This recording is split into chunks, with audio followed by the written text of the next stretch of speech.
This is today's cyber news for November 19th, 2025. You can also subscribe to the newsletter and view the archive of previous headlines at dailycyber.news. Today, Cloudflare pushed a bad configuration change. The update overloaded parts of its global network, clobbered normal traffic patterns, and left many well-known sites and apps showing error pages. Meanwhile, customers experienced login failures, stalled checkouts, and blank dashboards even though nothing changed inside their own systems. This matters because dependence on a single edge provider can silently pause revenue, support, and operations when that provider stumbles. In the end, Cloudflare engineers rolled back the change, rerouted traffic, and restored service within hours, while many organizations took the incident as a prompt to revisit resilience plans. Overnight, a French childcare payroll service confirmed that attackers accessed personal data for around 1.2 million people. Investigators say the intruders abused an online portal to look up records tied to caregivers and families, then quietly copied names, contact details, and identifiers out of the environment. The stolen details make targeted fraud much easier. This matters because payroll and benefits platforms concentrate identity and payment data for many households, turning a single breach into a community-wide problem. In the end, the service has cut off the malicious access, begun formal notifications, and engaged regulators, but affected families may deal with the consequences for years. Meanwhile, Dutch police seized roughly 250 servers that powered a crime-friendly hosting operation for many online attacks. The infrastructure was marketed as a safe place for criminals to run phishing pages, command systems, and stolen data stores with minimal questions asked. Officers carried out coordinated raids on several data centers. This matters because bulletproof hosting acts as a quiet backbone for many separate malware, fraud, and extortion schemes that often look unrelated on the surface. As a result, the takedown is likely to disrupt some ongoing campaigns and give law enforcement new leads, while attackers scramble to rebuild their infrastructure elsewhere. Today, Google rushed out an emergency Chrome update to fix a serious vulnerability that attackers are already exploiting. The flaw sits in a low-level browser component and can allow a malicious website to run code on a user device, a risk confirmed by real attacks. Google does not rush patches like this often. This matters because a widely used browser with a live exploit path gives intruders a direct route into laptops, kiosks, and shared workstations used for critical business tasks. In the end, the new version is rolling out across platforms, but people still need to restart their browsers, and administrators must check that managed fleets have actually received the fix. By contrast, Fortinet has released a patch for FortiWeb, its web application firewall product, after discovering that attackers were exploiting a serious vulnerability on exposed devices. The weakness allows remote code execution, which can let an intruder take control of the appliance that sits directly in front of sensitive web applications. Soon after, scanners across the internet began probing FortiWeb devices. This matters because a compromised firewall at the edge can be used to reroute or inspect traffic, plant backdoors, and open a path deeper into the internal network.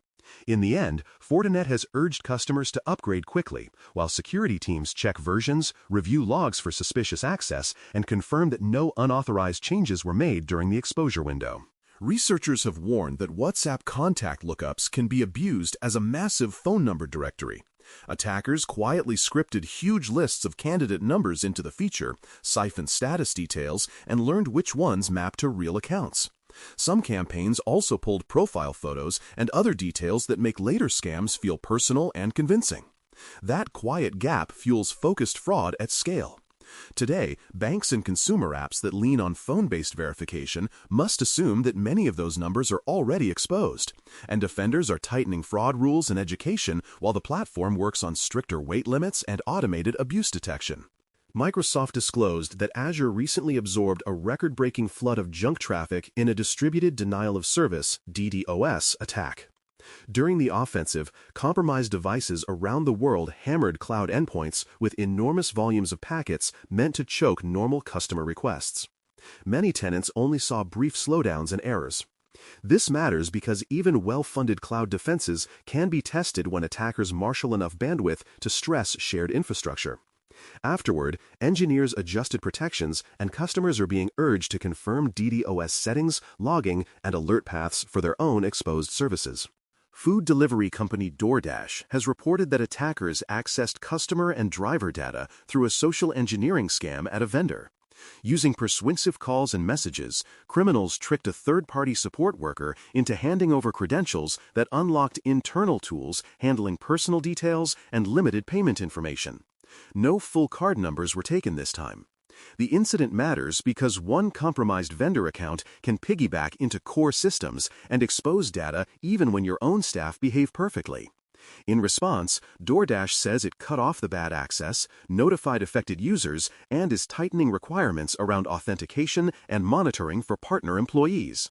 Researchers have uncovered a campaign called Shadow Ray that hijacks poorly secured Ray clusters running artificial intelligence (AI) workloads.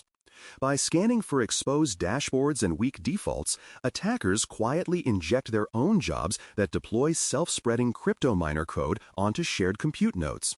Legitimate training runs suddenly slow and cloud bills climb.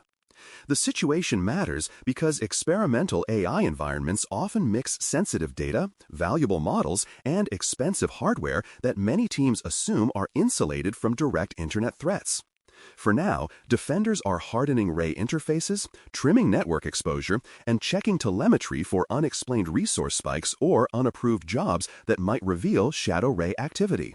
Security teams have flagged a cluster of malicious Node Package Manager (NPM) packages that steer developers toward cryptocurrency scam sites.